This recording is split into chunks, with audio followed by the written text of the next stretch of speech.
Welcome to the D-Tank TV studio here at Tent London.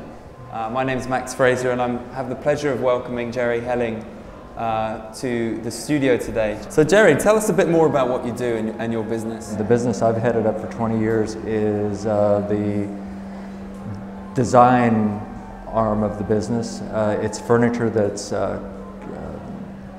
somewhat of a crossover between commercial, residential, public space furniture. It's kind of the furniture without a home because it goes everywhere. So how do you choose the designers that you work with? Is there a certain sort of aesthetic or genre or attitude you're looking for? You know, it's one of those things, it's not the least bit of science. It's a very personal decision because you're going to be working with these people for a long time.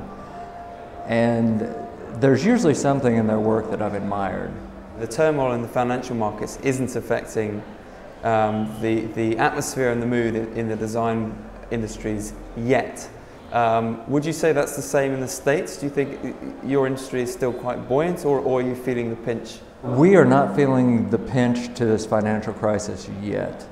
And that is because so many of the projects, the bigger projects that we do, are very long term. The architects start their buildings 3 years in advance. And even though difficult financial times have hit us, you can't stop those big projects. So we typically go into a downturn in business probably 18 months after pure retail goes into that downturn, and unfortunately we come out 18 months later. What do you make of the American design scene? Do you think it still needs a big injection of something? There's nobody really trying to promote American design, or any body trying to bring the people that participate in the American design scene together. And that leaves a little bit of a void where everyone's struggling and going about their own business, doing their own thing, trying to find work and trying to do good work. Part of the reason I wanted to invite you in here was to talk to you about your reasons for coming and bringing your business to Europe. What we do from this American perspective that we have about design, married with the fact that most of my designers are European, that we're producing something that's slightly different than if the Eric Levy's and Ross Lovegroves and those people are working with the European manufacturers.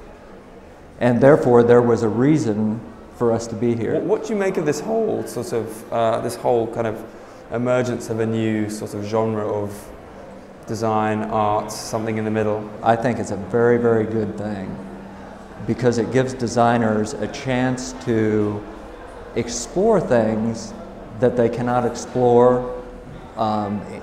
when they're necessarily working in the constraints of a commercial project. And it gives them a chance to discover things that then they may be able to use in a commercial project later on. So I guess I'm a fan of this whole thing. In the interests of a two-way discussion, of course, I'm asking you questions about your industry, but I wanted to ask you also what you think of my industry, the industry of media and the industry of how we as a group with quite a lot of power and responsibility, how we handle the communication of design.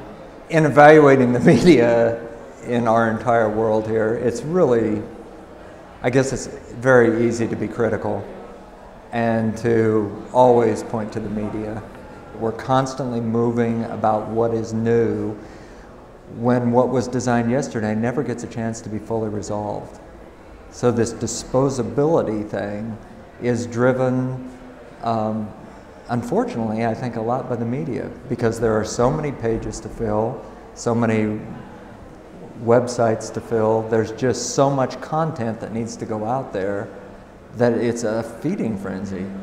And nobody's doing the best work they could do. It's been a pleasure having you here today. Thank you. We welcome you all the luck with your business and look forward to seeing the new collections forthcoming. Thank you very much. Great to speak with you.